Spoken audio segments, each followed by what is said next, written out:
Okay, guys, do this first before you buy and hold any mobile home.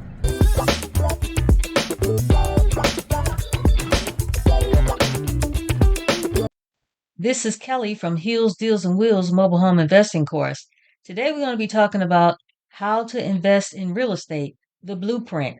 It is 04 o'clock in the morning and I'm driving for dollars with inside a mobile home park.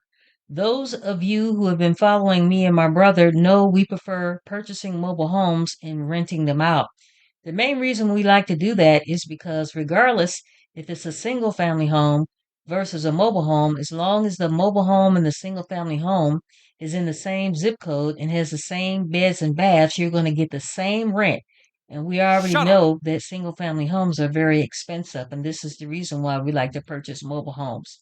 So we like to assess the parks that we're thinking about investing in, not only in the daytime, but we like to assess them at night as well. We already know that single family homes are getting more and more expensive. And with that being said, mobile homes are going up in price as well. But mobile homes will always be cheaper, especially if the mobile home is with inside of a park. Now let's talk about the taxes. The taxes on a mobile home are a lot cheaper than the taxes on a single family home.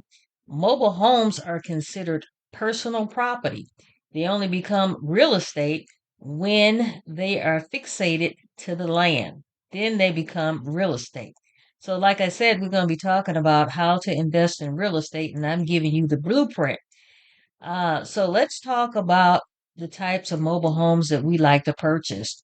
So we like to purchase newer model mobile homes. However, we don't like to purchase newer model mobile homes where it's going to be breaking the bank. Our most expensive mobile home only cost us $20,000, and the rehab was roughly about $1,000. So when people tell me, is mobile home investing, is this niche saturated? I would have to ask you, how many mobile home investors do you know? And your answer is going to probably be none.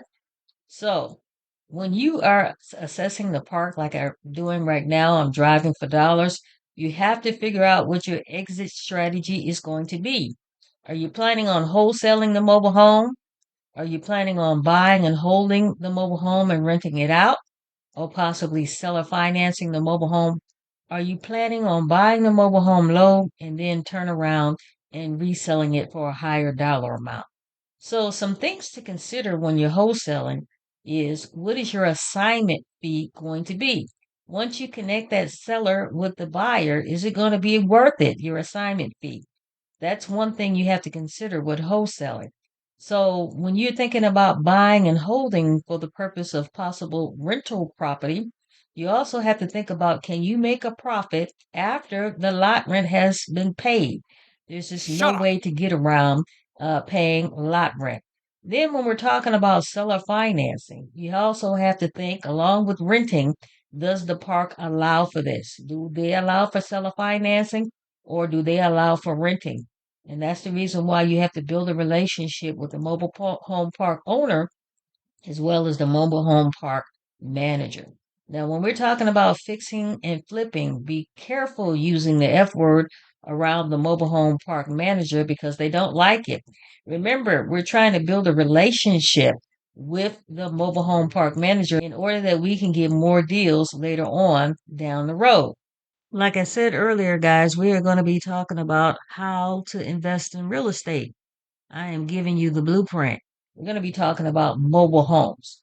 Now, if you plan on buying the mobile home and buying it very low and turn around and selling it higher, you have to be very, very careful with this technique because remember, when you purchase the mobile home, you're going to be responsible for the lot rent, you're going to be responsible for the lights, and you're going to be responsible for the water and the trash. So you don't want to be out of months and months of lot rent, water, lights, and trash because that's going to affect your profit. So when you're trying to buy the mobile home low and turn around and reselling it, you want to do this as quickly as possible. Like I mentioned earlier, building a relationship with the mobile home park manager is key in order to be successful, in order that this blueprint works. Okay, you have to build a relationship with the park manager.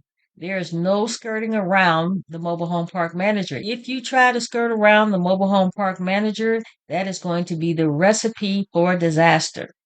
Okay, so now, like I said, guys, I'm driving for dollars. It's 4 o'clock in the morning. I have already looked at this mobile home park in the daytime. I'm pretty much going to give this mobile home park, as far as the stars go, a low two to possibly 3-star park. And that's what we like to invest in, especially if we're trying to buy and hold. Now, if we're trying to wholesale, we really don't care. The star of the park is going to be on the due diligence of the end buyer to figure out if this particular park is somewhere that they want to live. Now, things that we look for is if the park is well lit. Of course, it's nighttime, guys. Like I said, I've been at this park in the daytime.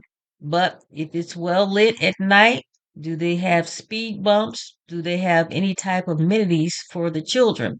Those are the types of things that we look for before we decide whether or not we want to invest in this particular park or not. Okay? So, like I said, guys, this is Kelly from Hills, Deals, and Wheels Mobile Home Investing Course. If you want to do a quick one-on-one 30-minute free Zoom before you think about purchasing my course, we can do that. My phone number is 800-974-5580. You can go ahead and call me or text me and we can set up an appointment.